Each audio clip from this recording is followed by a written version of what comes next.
This is the Lone Creator YouTube. We hope this video helps. You begin by turning narrator on through settings so the system can speak interface elements.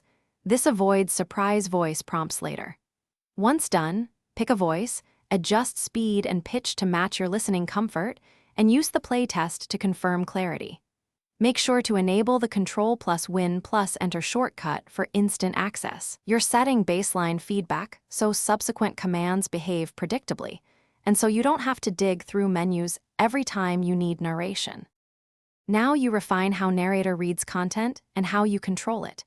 You should set verbosity and punctuation so pages aren't noisy, lower verbosity for speed, or raise it for detail. Next, pick the keyboard layout, standard for Windows shortcuts or legacy if you prefer older commands, because the wrong layout causes keystroke confusion. Then enable scan mode and focus tracking to read whole pages and follow caret movement. These features keep you in sync with apps and prevent missed items while navigating. Finish by practicing essential shortcuts and using narrator in common apps so you internalize navigation. You'll use caps lock plus space to activate items, caps lock plus M to start reading continuously, and Control+Win+Enter to toggle narrator.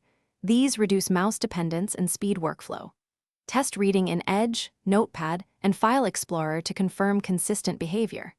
If speech drops or is absent, restart narrator. Check the audio output device and make sure audio drivers are current. This single troubleshooting step fixes most issues. Thanks for watching. Consider subscribing if we helped you.